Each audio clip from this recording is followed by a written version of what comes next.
hemos cambiado un poquito, o ha cambiado un poquito el título de la charla, pero vamos a hablar exactamente de lo mismo. Vamos a hablar del MFA, de la autenticación multifactor, del MFA convencional, hacia dónde vamos y por qué estamos haciendo esa transición. Vamos a explicar los ataques, las técnicas que están forzando pues que constantemente MFA se tenga que renovar, ¿no? y mejorar. Nos vamos a presentar brevemente. Si quieres. Yo soy Inés Martín y soy operadora de Red Team en el equipo de Black Arrow, parte de Tarlogic. Y yo soy José Manuel Aparicio y también pertenezco al departamento de Red Team. Formamos parte de Black Arrow, que es una unidad dentro de Tarlogic. Black Arrow comprende los servicios de Red Team, un departamento puro de Red Team, un departamento puro de Threat Hunting y también de Incident Response, ¿vale? De respuesta ante incidentes. Bueno, sin más, ahí tenéis también, por si nos queréis buscar por ahí. Y bueno, vamos a empezar hablando un poquito del origen, ¿no? De dónde viene esto del MFA, porque es verdad que antes todo era campo, ¿vale? Yo cuando empecé haciendo Red Team, hace unos 10 años, muchas empresas, esto del 2FA, MFA, pues ya lo conocían obviamente, pero les costaba bastante y sobre todo convencer a la gente que lo tenía que empezar a utilizar de utilizar el MFA. Hoy en día es un estándar, todo el mundo utiliza MFA al menos a nivel corporativo, pero bueno, hace 10, 15 años no era así, ¿no? Entonces, en el origen, pues era suficiente con robar credenciales. Y para ello, pues un atacante creaba un portal de inicio de sesión falso, que habitualmente pues lo clonaba del legítimo, no había mucha complicación, y a partir de ahí, a través de ingeniería social, una campaña de spear phishing, de phishing, cualquier tipo de campaña relacionada con ingeniería social, capturaba un usuario y una contraseña. Y a partir de ahí pues empezaba la fiesta, no necesitaba nada más. Simplemente, si era un poco apañado, le redirigía al usuario a una página legítima o creíble para que el usuario no se diera cuenta y bueno, utilizaba estas credenciales para acceder posteriormente a recursos reales como puede ser el correo, puede ser un acceso remoto como una VPN, el SSO, bueno. Y todo esto agravado porque hace 10, 15 años, pues obviamente la concienciación era menor que ahora, ¿vale? Entonces, bueno, veíamos cosas como estas, ¿no? Pues una página donde podías acceder a la VPN, muy sencilla, te pedía usuario y contraseña, simplemente tenías que crear un dominio bastante, o casi similar, y casi que ni te hacía falta por aquel entonces. Y bueno, el usuario introducía sus credenciales y ya tenías acceso, en este caso si era una VPN, pues tenías acceso a la red interna, ¿no? En casos ya menos corporativos también lo podías hacer con PayPal, también si tenías un exchange, bueno, había múltiples opciones y eran bastante sencillas, ¿no? Era todo campo, como decíamos. Y de ahí nace el MFA, ¿vale? Que vamos a hablar, todo el mundo sabe lo que es el MFA, es un estándar, pero vamos a introducirlo porque al fin y al cabo posteriormente vamos a ver cuáles son los problemas del MFA por definición y por concepto, ¿no? Pero el MFA nace por una necesidad, es una capa de protección para la identidad y nace con esa necesidad de que, bueno, no puedo evitar que a mis usuarios les roben las credenciales, le puedo dar concienciación, pero no me voy a fiar de ellos, obviamente. Así que voy a intentar pues no evitar que le capturen las credenciales a mis usuarios, pero sí que las puedan utilizar de forma efectiva, ¿vale? Y de todo esto, de este panorama, nace el MFA. El MFA, en el contexto de la autorización, es una aproximación, tiene una aproximación a la defensa en profundidad. Es decir, vamos a añadir diferentes capas necesarias para que un usuario pueda autenticarse, ¿vale? No vamos a confiar únicamente en un usuario y una contraseña, sino que vamos a añadir más factores. Esto sería el esquema básico. Vamos a vamos a solicitar al usuario algo que sabe, algo que conoce, como puede ser la contraseña, un PIN, una pregunta de seguridad. Esto es el enfoque clásico, pero le vamos a añadir también que el usuario demuestre que tiene algo, ¿vale? Va a necesitar pues demostrar o va a necesitar utilizar pues, un dispositivo móvil, un token físico, una smart card. Esto es la definición primitiva de lo que es una autenticación multifactor, lo que es el MFA. Y bueno, también se le ha añadido, pues más recientemente, algo que eres. Pues también puedes utilizar la huella dactilar, el reconocimiento facial, patrón de voz, todo eso, para efectivamente identificarte, ¿no? Demostrar que eres tú quien está haciendo uso de las credenciales. Y esta definición ha sido adoptada y se han seguido diferentes estrategias, ¿no? Una de ellas es el One Time Password, OTP, que básicamente es una contraseña de un solo uso que se va a generar y se le va a enviar al usuario para que este demuestre que efectivamente es quien dice, ¿no? El esquema básico de utilización de este tipo de MFA es que el usuario pues, va a utilizar su usuario y contraseña como hace habitualmente, pero el portal le va a solicitar un token, le va a solicitar un código adicional al usuario y la contraseña que ha aportado. Este usuario va a hacer uso, bueno, tiene diferentes opciones como vamos a ver, pero algo que él tiene le va a mostrar ese código que le están solicitando y lo va a referenciar al portal legítimo. Y el portal legítimo, en caso de que sea la respuesta que esperaba, pues le va a dar el acceso a ese portal. Esto es muy conocido, es algo que se utiliza hoy en día, es algo convencional y bueno, hay varias clasificaciones según cómo se genera el token, cómo se genera ese código. Puede ser que se genere el código de forma aleatoria totalmente en el servidor y después hay dos algoritmos muy conocidos que son también pues, estándar y que son muy conocidos y muy utilizados, que en este caso utilizan un secreto compartido.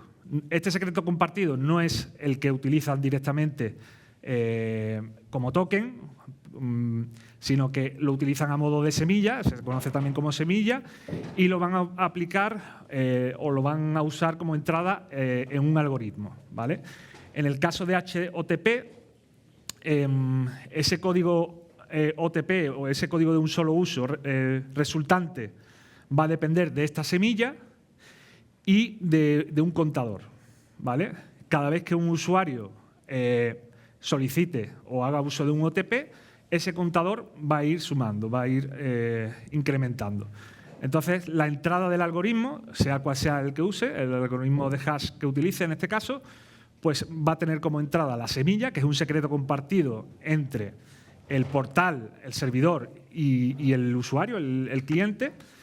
Va a utilizar ese secreto compartido y ese contador, ¿vale? De modo que, pues por cada uso, ese contador va incrementando y ese OTP va a ser válido solo una vez y va a expirar, no va a expirar el tiempo, sino que va a generarse pues, cada vez que se utilice o lo solicite. ¿Qué es la gran diferencia con TOTP, que está basado en tiempo? Y es que, en este caso, el algoritmo que genera ese OTP, esa contraseña de un solo uso, toma, por un lado, igualmente el secreto compartido, pero en este caso, como entrada también va a obtener el tiempo, ¿vale? Va a ir por tiempo. Es decir, el token va a ser válido durante el estándar o lo normal son 30 segundos, ¿vale?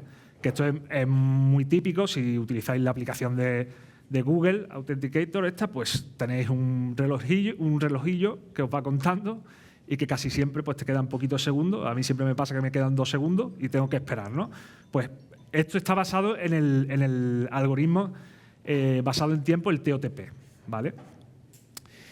Y después también podemos clasificarlo, aparte de según cómo se genera el token, según cómo se entrega ese token. Una vez generado, cómo se lo entregamos al usuario, que es importante, ¿no? Pues se lo podemos entregar al usuario por SMS. Le podemos enviar un SMS y decirle, oye, este es tu código, ¿vale? El usuario tiene que coger ese código y e introducirlo en el portal legítimo. También puede ser por llamada telefónica. En este caso quizás sea menos habitual, pero te pueden llamar por teléfono y decir, oye, tu código es 4, 7, 8, te lo va dictando y tú lo utilizas, ¿vale? En este caso son aleatorios, son tokens que están generados del lado del servidor. No hay una clave compartida entre tú como usuario o como cliente y el servidor. También te lo pueden entregar por email, te puede llegar un correo pues, con el código que necesitas utilizar. Te puede llegar también por aplicación, como decía, como puede ser el Google Authenticator, donde te salen esos códigos temporales. Eso está habitualmente basado en el algoritmo de TOTP, o puede ser por un token físico, ¿vale? Típico llaverito donde aparecen ciertos dígitos y que son los que necesitas introducir en el portal legítimo. Esto habitualmente, TOTP es mucho más utilizado que HOTP. HOTP, pues en ciertos tokens físicos es bastante habitual. Por eso lo hemos puesto ahí, pero bueno, podrían ser de las dos formas, ¿vale? Por aplicación también podría ser HOTP y por token físico pues también está la opción de que estén generados por el algoritmo de TOTP, ¿vale? Estas son las contraseñas de un solo uso que utilizamos adicionalmente a nuestro usuario contraseña. Hay otro tipo que son las notificaciones push, que son esas notificaciones que se nos envían a una aplicación de nuestro dispositivo móvil que nos alerta sobre, oye, estás intentando iniciar sesión y nos da la opción de aceptar o de negar, básicamente. Para comprobar que eres tú, pues puedes aceptar o rechazar. Básicamente es muy parecido, tú introduces tu usuario y contraseña, el portal te va a solicitar que autorices ese inicio de sesión, tú tienes la opción de aceptar o rechazar, si aceptas accedes, si rechazas pues no accedes al portal, ¿vale? Aquí también hay varios tipos. Es verdad que según la iteración pues tenemos el push simple, que es el que acabo de explicar, o acepto o rechazo, es quizás el más antiguo de los diferentes que vamos a ver. También está la opción de que la notificación push te solicite un PIN o biometría, o tengas que utilizar tu huella dactilar o lo que sea. Y también está la opción, que esta también la podemos ver, la vemos bastante, que es un push, una notificación push, y cuando abrimos nuestra aplicación en el teléfono móvil, pues se nos hace un challenge, en este caso, pues ver que concuerdan ciertos números. Antiguamente, o por ejemplo, no sé si en Google lo hacen ahora, pero por ejemplo en Microsoft sé que lo hacían antiguamente, te daban a elegir 3 números en la pantalla y en el portal te decía uno de ellos, ¿vale? Te decía, oye, tu código es 93 y en la pantalla te salía el 93, el 5 y el 9, por decir algo. Pues tú elegías cuál de los 3 era, ¿vale? Si acertabas, pues bien. Si no, pues no entras. Obviamente eso tiene cierto riesgo que después vamos a ver. Y también está la opción de que el portal te dé un número y tú tengas que introducirlo en la aplicación, ¿vale? Un número de 2 cifras, que eso es también bastante habitual, y tú tengas que introducirlo para autorizar el acceso, ¿vale? Y después hemos metido uno que realmente no es una notificación push, porque una notificación push se define como envío, o sea, nos envía una notificación a la aplicación de un dispositivo móvil. En este caso, un push de llamada telefónica no va por internet, no va a nuestro dispositivo, simplemente es una llamada telefónica, que también os sonará, que es la típica locución que te dice, oye, si quieres entrar, pulsa almohadilla. Tú pulsas almohadilla y para adentro. O sea, no es una notificación push como tal, pero lo hemos incluido aquí para después ver cómo vamos a hacer esa comparación, ¿vale? Y bueno, estos son los, digamos, los 2 tipos de MFA más convencionales que siguen activos hoy en día. Yo de aquí, pues diariamente utilizo 4 diferentes para diferentes servicios, para diferentes clientes, servicios de clientes. Todavía está activo el tema de SMS. Yo todavía sigo recibiendo SMS para ciertos MFA. TOTP es muy utilizado. El push, pues como digo, en servicios como Microsoft, Google, sobre todo push con challenge también se sigue utilizando. El push con llamada telefónica, pues también. O sea, esto es algo que sigue activo, que es la realidad de hoy en día, ¿no? Pero lo definimos como convencionales. Y vamos a ver que esto es una cuestión de adaptarse o morir. En ambos sentidos. Los atacantes o los actores maliciosos necesitan adaptarse a los diferentes MFA para intentar evadirlos, es decir, tienen que pensar en nuevas técnicas y nuevos tipos de ataques para que el MFA no les afecte o intentar evadirlo. Y por otra parte, obviamente, pues las empresas y las organizaciones pues tienen que preocuparse, y sobre todo fabricantes también y proveedores de servicios, en tener MFA seguros que sean resistentes a este tipo de ataques que vamos a ver hoy, ¿vale? Entonces, aquí hay una tabla de los ataques que vamos a hablar.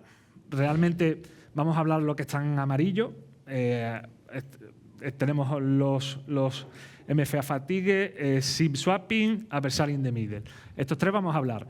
Están ordenados por prevalencia, es decir, nos los encontramos hoy en día. Sí, pues adversary in the middle totalmente.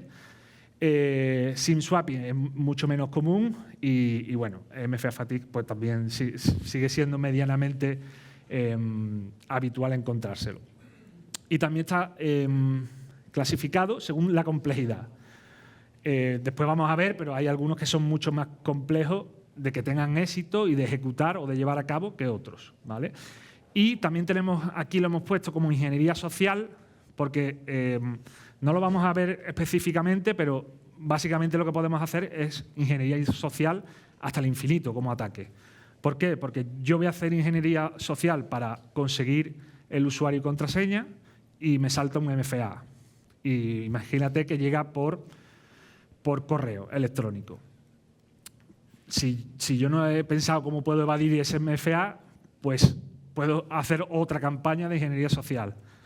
¿Cómo? Llamando al tipo y diciéndole, oye, por favor, soy del equipo de IT de tu empresa, porfa, pásame el código que es urgente. Bueno, ahí puedes intentar engañar al usuario hasta el infinito. Tiene limitaciones porque, claro, hoy en día hay más concienciación, ¿no? Entonces, aunque es medianamente prevalente hoy en día, la vamos a dejar un poco fuera del esquema. Pero la idea es ver cómo estos tipos de MFA, considerados como convencionales, no son suficientes hoy en día, ¿vale? Y lo vamos a ver explicando cada uno de los ataques, centrándonos en adversary in the middle, que es la técnica o el ataque que está cambiando completamente el panorama del MFA, ¿vale? Y dejo ya a mi compañera. Entonces, siguiendo con este paradigma y la evolución de los diferentes tipos de MFA, vamos a ir viendo cómo cada uno de ellos ha ido siendo un poco menos seguro por diferentes técnicas y ataques que han ido usando estos atacantes. Por tanto, pues la primera técnica que surge o ataque se llama SIM swapping y tiene un objetivo, clonar la tarjeta SIM de un usuario víctima. Por tanto, se van a realizar más de un tipo de escenarios de ingeniería social que vamos a ir explicando ahora, ya que no solamente vas a engañar a un usuario, sino vas a tratar de engañar posteriormente al operador telefónico de la compañía de este usuario. Y pues en caso de que este ataque tenga éxito, lo que va a conseguir el atacante es esta copia de la tarjeta SIM, lo cual le va a permitir recibir directamente pues, estos mensajes de autenticación y, por tanto, iniciar sesión cuantas veces quiera a nombre de este usuario. Así que vamos a partir de que ya se ha realizado este primer escenario de ingeniería social en el que pues, le hemos dado a un usuario un portal malicioso en el que introducía credenciales y demás. Y un atacante entonces ya tiene estas credenciales, pero no puede iniciar sesión porque le va a pedir este tipo de autenticación. Por lo cual va a comenzar ahora un proceso en el que va a recolectar toda la información que pueda sobre este usuario, de manera que, entre otros datos, pues va a dar con su número de identificación personal, DNI normalmente, y su número de teléfono. Y ya con esta información va a ser capaz de averiguar qué operadora telefónica utiliza. De manera que aquí comenzaría este segundo escenario, en el que va a llamar al operador telefónico y va a suplantar la identidad de esta persona. De manera que le va a decir que necesita realizar una migración de la tarjeta SIM del teléfono y, por tanto, pues va a quedar inoperativa la del usuario que está utilizando en ese momento y se le va a enviar una copia al atacante. Una vez recibe esta copia de la tarjeta SIM, pues la introduce en su dispositivo y ya va a tener la capacidad de, con las credenciales, recibir estos códigos de inicio de sesión y, por tanto, pues acceder a los recursos que pueda con este usuario corporativo o no corporativo. Vemos entonces que, bueno, ya hemos marcado que todos los métodos que se basaban en el uso de una tarjeta SIM, que en este caso pues hablábamos del one-time password por SMS o llamada telefónica, así como de estas notificaciones push, entre comillas, de llamada telefónica, en la que pues, te llaman y aprietas la almohadilla, están ciertamente comprometidas. Por lo cual, los entornos, sobre todo empresariales, pues van migrando y adaptándose, buscando entonces incorporar o utilizar más este otro tipo de métodos que sí que se están considerando algo más seguros. Y lo que ocurre es que se acaba poniendo de moda el tipo de MFA que se basa en notificaciones push. ¿Por qué? Porque realmente es el siguiente método de los que salen ahí más rápido y efectivo. Coges rápidamente el móvil, te pide si quieres aprobar o iniciar sesión o si quieres rechazarla y ya está. Y ahí es cuando los atacantes de nuevo pues, vuelven a buscar métodos para engañar a los usuarios. De manera que dan con un método que va a afectar a estas notificaciones push para engañar a los usuarios y conseguir iniciar sesión.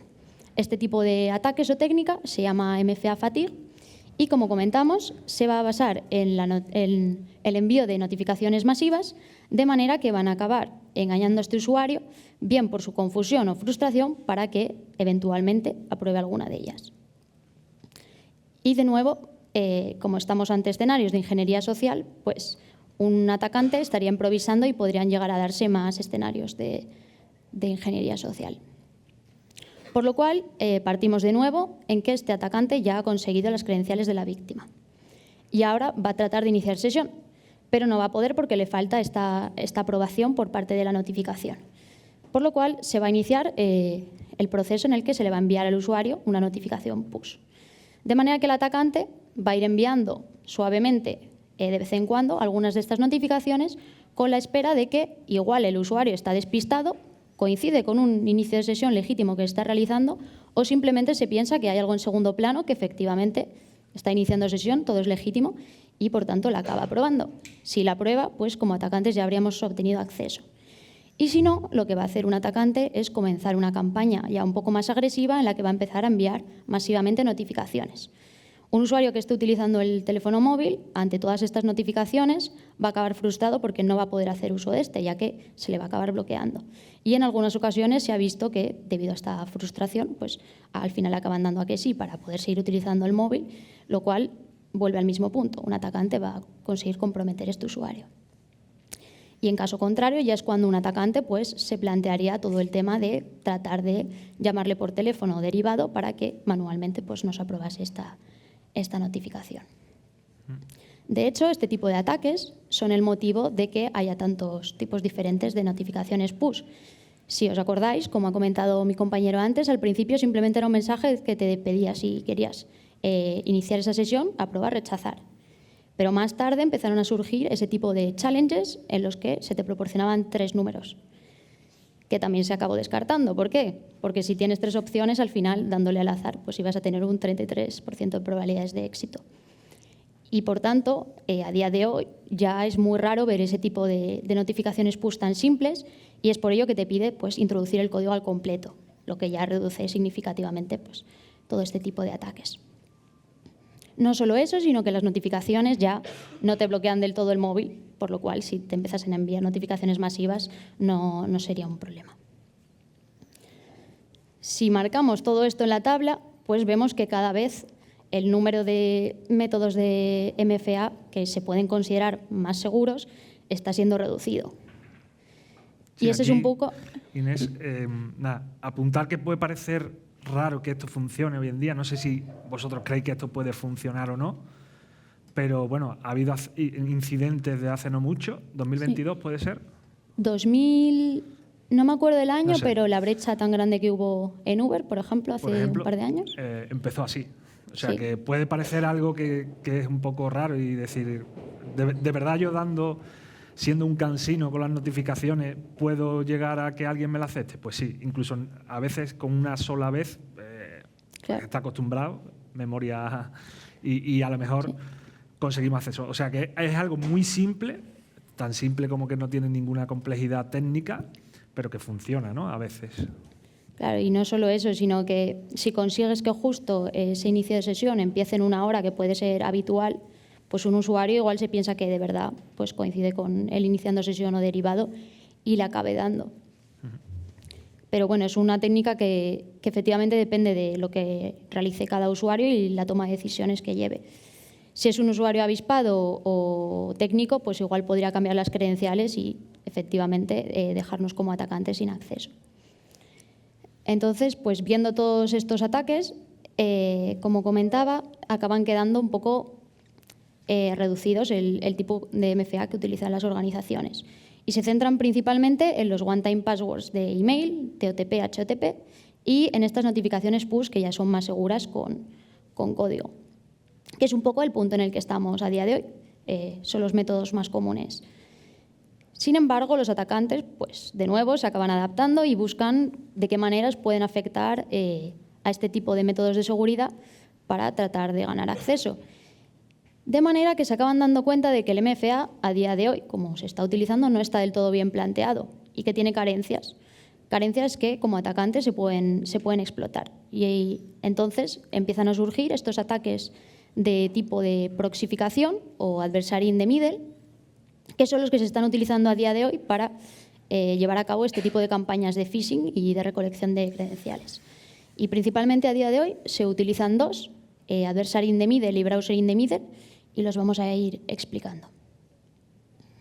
El primero de ellos, adversary in the middle, como su nombre indica, pues un atacante se interpone entre el usuario y la página legítima, actuando de proxy inverso. ¿Qué quiere decir esto? Que va a montar una página web maliciosa que lo que va a hacer es cargar el contenido de la página real, realizando ciertas modificaciones por debajo. De manera que un usuario, cuando se conecte, pues simplemente va a ver de manera legítima este portal, que normalmente pues, suele ser el de Microsoft o algún servicio derivado, pero realmente un atacante está ahí por detrás realizando ciertas modificaciones al tráfico. Para realizar toda esta proxificación, pues un atacante va a tener que hacer cierto trabajo previo para que todo concuerde. Y este tipo de técnicas pues, requieren en numerosas ocasiones hacer frente a medidas que ponen estas páginas legítimas para tratar de romper este tipo de ataques y que no haya pues, recolección de credenciales y demás, lo cual pues, suele involucrar redirecciones, content security policy, anti-JavaScript tampering. Y el usuario, aunque no se esté dando cuenta, como el atacante está entre medias de las dos conexiones, pues va a poder ver todas estas peticiones de tráfico HTTP en texto plano, lo que quiere decir que va a conseguir capturar las credenciales del usuario, así como los toques de sesión correspondientes. Actualmente hay 3 herramientas que se utilizan bastante y que permiten implementar este tipo de ataque de manera más o menos sencilla, y son EvilJinx, Muraena y Modliska. Pero vamos a ver el ataque ahora un poco en un diagrama para que quede más claro. El usuario entonces se ha conectado a nuestro portal malicioso y está escribiendo sus credenciales. Credenciales que cuando llegan a nuestro portal malicioso van a ser capturadas, pero no solamente las vamos a capturar, sino que, como decimos, lo vamos a reenviar al portal legítimo. Cuando éste la reciba, como deberían estar bien, pues se va a iniciar una solicitud de este MFA, que eventualmente va a llegar al usuario. El usuario, que simplemente está iniciando sesión, pues entonces cogería su teléfono móvil o método de MFA correspondiente, cogería este token y lo devolvería. De nuevo, pues simplemente como atacantes ahí entre medias, lo vamos a reenviar. Y cuando el portal legítimo lo verifique, como todo va a estar bien, va a generar unos tokens de sesión. Estos tokens de sesión son los que realmente van a dar acceso a un usuario a unos recursos. Y cuando lleguen a nuestro portal malicioso, los vamos a capturar y lo que vamos a hacer es que, para que la víctima no sospeche, pues le vamos a redirigir a otro sitio que tenga sentido con esta campaña de ingeniería social. Por ejemplo, con el que corresponda con este pretexto del email inicial malicioso que le habíamos enviado. Hemos preparado una pequeña demo con EvilJinx. Para quien no lo conozca, pues como he comentado, EvilJinx permite de manera bastante sencilla realizar todo este tipo de ataques. De manera que las configuraciones, pues simplemente acabas poniendo qué dominio vas a utilizar, qué dominio quieres proxificar y luego hay unos fishlets, que son unos ficheros de configuración en los que indicas ciertas cosas, como qué parámetros quiero capturar, pues normalmente eliges dónde esté el usuario y contraseña, y qué cookies, por ejemplo, vas a querer interceptar, que son estos tokens de sesión. Y para ello, pues, nosotros hemos montado un escenario más o menos realista.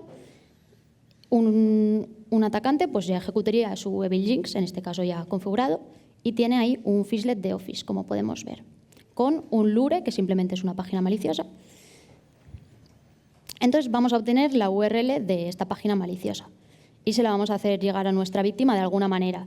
En este caso, pues lo vamos a copiar y pegar en el navegador, pero podría enviarse un correo, un SMS o lo que fuese. Cuando acceda, pues vamos a ver algún tipo de página que tenga sentido. En este caso, hemos montado una copia o un clon de Ciberleia en el que se dice que para participar en esta competición de ciberseguridad hay que iniciar sesión con nuestras credenciales corporativas. Y además hemos añadido una técnica que se llama Browser in the Browser, que simplemente es para enseñar esta ventanita que parece un poco más legítima. Así que nada, partimos de que al usuario le ha parecido bien y va a empezar a introducir sus credenciales. Ya con el usuario y contraseña, pues se le solicita este MFA. Y una vez termina este proceso de autenticación, pues va a ser redirigido a alguna página que cuadrase con este contexto. Así que, bueno, hemos puesto la página del CTF, por ejemplo. Visto esto, vamos a volver a ver cómo se vería en la consola del atacante. Y podemos ver que nos indica que efectivamente hay un usuario que ha caído y ha entrado en nuestra página maliciosa. De manera que se han cogido sus credenciales y tokens de sesión. Con el comando sessions vamos a poder ver pues, un listado con todos estos usuarios y si indicamos un ID, toda la información respectiva a esta. Entre la que, de nuevo, podemos ver usuario, contraseña y abajo del todo pues, estos tokens de sesión. Como atacantes, pues podríamos copiar estos tokens y abrirnos un navegador nuestro propio. Entonces vamos a ir a un enlace con un recurso real. En este ejemplo hemos cogido My Applications de Microsoft. Tarda un poquito en cargar. Pero lo que vamos a poder hacer ahora es con estos tokens, que al final simplemente son cookies, importarlos en el navegador. Y una vez el navegador vea que efectivamente tenemos unos tokens o una sesión válida para estos recursos, pues nos va a proporcionar acceso como el usuario. Así que ya están importados, recargamos la página. Y ya veríamos que efectivamente hemos conseguido iniciar sesión como Pepito.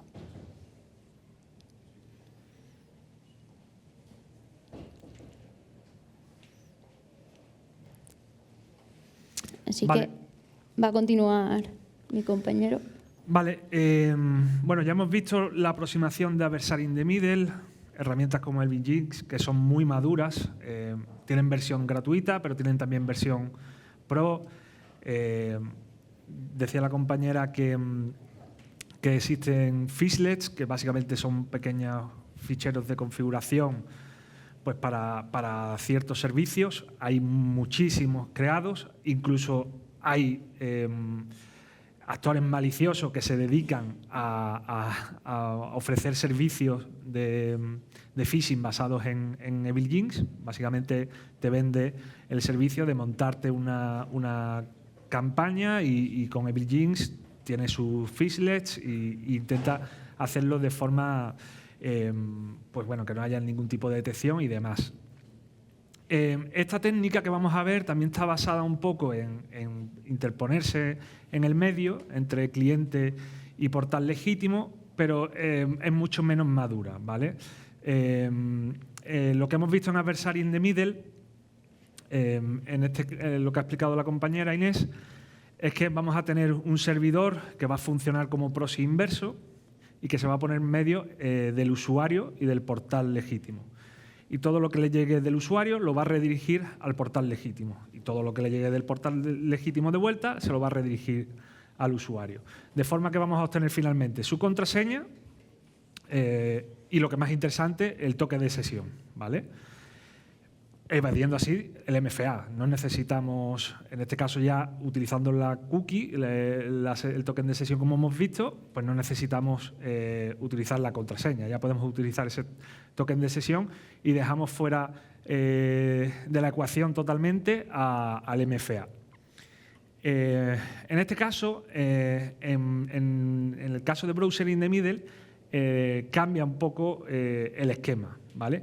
Aquí lo que vamos a hacer es que le vamos a ofrecer al usuario una página maliciosa, pero que no nos vamos a necesitar configurar, preocuparnos de que evada ciertas posibilidades de detección, sino que le vamos a embeber ya un navegador, ¿vale?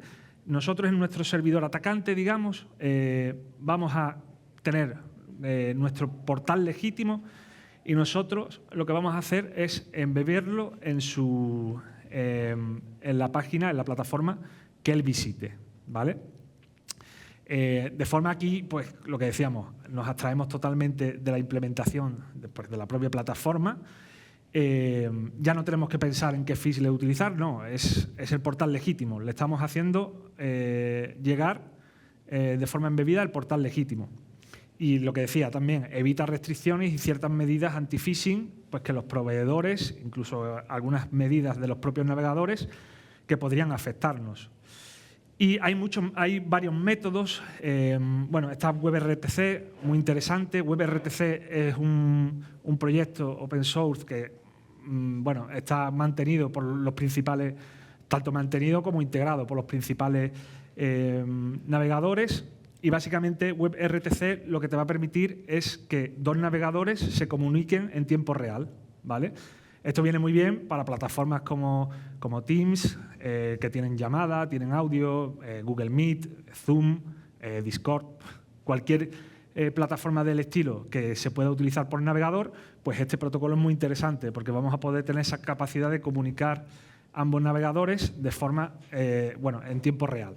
Pero también nos vienen muy bien para hacer este tipo de ataques, ¿vale? Porque con este protocolo o con este proyecto, y puesto que está soportado por todos los navegadores, vamos a poder presentarle al atacante el portal que estamos cargando nosotros en nuestro servidor y es un portal totalmente legítimo. Lo que sí que necesitamos es replicar en tiempo real todo lo que él hace, pues todas sus pulsaciones de teclado, donde mueve el ratón, etcétera. Eso lo vamos a necesitar nosotros tener en cuenta para aplicarlo en nuestro portal legítimo, para saber qué está haciendo y obtener esa información. Y además, otra cosa interesante es que tiene funcionalidades adicionales. A partir de este tipo de técnica podemos, por ejemplo, descargar archivos en su propio equipo. Podemos descargarle un archivo que no quiere decir que lo ejecutemos, pero bueno, lo puede ejecutar él por algún motivo. Podemos también descargar ficheros de su equipo, o sea, obtener ciertos ficheros de su equipo, funcionalidades de keylogger, etcétera. Ahí tenemos bastante. Podemos acceder también a información de su navegador, y entre ellos pues cookies, contraseñas que estén guardadas, que tenga guardada, el historial, etcétera. Y bueno, es un enfoque totalmente distinto, es parecido pero distinto, y bueno, hay dos herramientas, Cuddlefish y Evil No VNC. Cuddlefish sigue o utiliza el proyecto de WebRTC, que a mí me parece más interesante que, por ejemplo, bueno, No VNC, que es otro proyecto open source, también bastante soportado, que al final lo que estás haciendo es, por HTML5, presentar un cliente VNC en el navegador, ¿vale? Y es otra forma de presentarle al usuario pues como una representación de lo que estamos haciendo realmente en nuestro servidor, ¿vale? Y vamos a ver una demo de esta parte también, ¿vale? En este caso vamos a verlo sobre Cuddlefish, que como decimos utiliza esta técnica. Aquí le estamos presentando una plataforma y le estamos presentando, esto es el navegador embebido, esto es lo que nosotros tenemos en nuestro servidor abierto, ¿vale? Esto realmente es el portal real y el usuario está introduciendo ahí pues, sus credenciales y su MFA y nosotros lo estamos recibiendo. Estamos obteniendo toda la entrada y toda la iteración que el usuario realiza sobre este navegador. De forma que pues, vamos a obtener las contraseñas, las vamos a poder ver, pero lo interesante aquí es que ya vamos a poder interactuar directamente con el navegador. No necesitamos, en el caso anterior, obteníamos el toque de sesión y lo utilizábamos. Aquí ya tenemos acceso directamente nosotros al navegador como tal, ¿vale? Porque él ha utilizado nuestro navegador y realmente ha introducido las credenciales en nuestro navegador, ¿vale? Y bueno, aquí estamos viendo, por ejemplo, cómo podemos hacer que el usuario se descargue un fichero. Obviamente, si lo abre, pues genial. Sería otro vector de entrada, vector de infección. Bueno, hay muchas posibilidades, ¿vale? Es verdad que estas plataformas, también hay que decir, pues están mucho menos conseguidas y dan muchos más problemas que por ejemplo, EvilGix, ¿no? Y aquí, por ejemplo, otra cosa que podemos hacer también es obtener esas cookies. Aunque tengamos un navegador operativo, también podemos exportar las cookies para llevárnoslas a otro navegador, podemos tomar el control. Bueno, nos ofrece ciertas funcionalidades que con la técnica o con lo que hemos visto antes de Adversary in the Middle, pues no tenemos, ¿vale?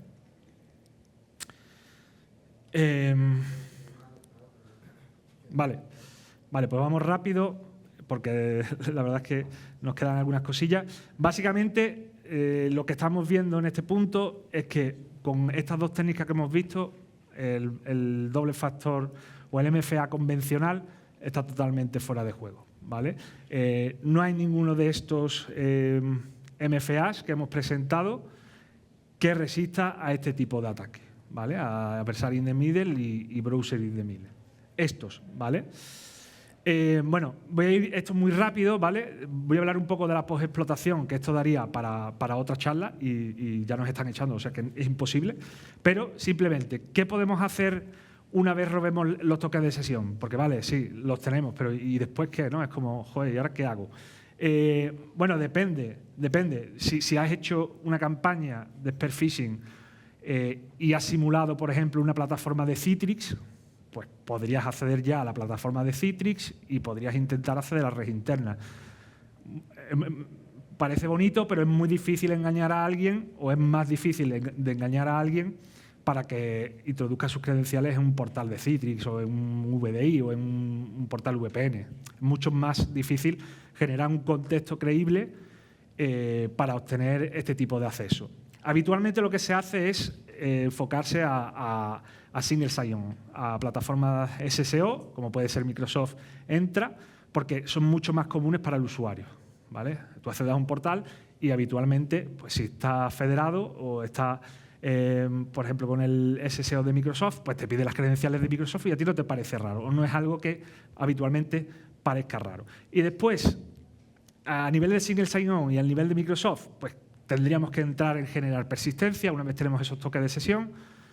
¿Qué podemos hacer? Añadir un MFA adicional, de forma que ya el usuario y la contraseña nos van a valer, porque vamos a tener un MFA que hemos creado nosotros y que está en nuestra posesión para acceder. Y a partir de ahí, pues bueno, hay muchas otras formas de generar persistencia, hay un acceso. Bueno, tenemos acceso a toda la parte de Office 365, podríamos acceder a la red interna, depende de los servicios a los que pudiéramos acceder, por ejemplo, Windows 365, escritorios virtuales de Azure, Intune, bueno, hay diferentes formas y también tendríamos acceso a plataformas federadas. Estos son algunos puntos que se podrían llegar a hacer una vez tengamos unos toques de sesión capturados, ¿vale? Pero bueno, para entrar en esto tendríamos que llevarnos mucho tiempo y podríamos hacerlo en otra charla, ¿vale? Y bueno, básicamente el problema del MFA, donde reside, es que se supone que, por definición, es algo que tú conoces y es algo que tú tienes. Eso es lo mínimo, esa es la definición primitiva. Pero en la práctica, pues eso no funciona muy bien, ¿no? Porque al final un OTP en sus diferentes variables es algo que realmente conoces, es un código que tú conoces y que, pues, si tienes a alguien al lado también lo puedes conocer, y si se lo cuentas a alguien también lo puede conocer. Y la notificación push, pues, es algo que haces, no es algo que tienes realmente, ¿no? O sea, no sigue, o sea, buena idea, está bien, es una primera aproximación, pero hay un problema en la propia definición inicial, ¿vale? Y, bueno, si quieres continuar tú y aquí lo dejamos. Sí. Nada, simplemente comentar que efectivamente todos los ataques que hemos visto tienen un punto en común, y es que este login malicioso siempre se está realizando desde el equipo de un atacante. Entonces, siguiendo esta teoría, si realmente el MFA fuese algo que puedes probar que tienes, podrías mitigar este tipo de ataques, y esto se llevaría utilizando un dispositivo que tenga físicamente este usuario, que pueda hacer una acción que nadie más pueda suplantar con información a la que solamente este dispositivo tenga acceso. No me voy a meter en detalle, pero comentar que esto a día de hoy se está implementando con criptografía de clave pública, concretamente con un protocolo que se llama FIDO2.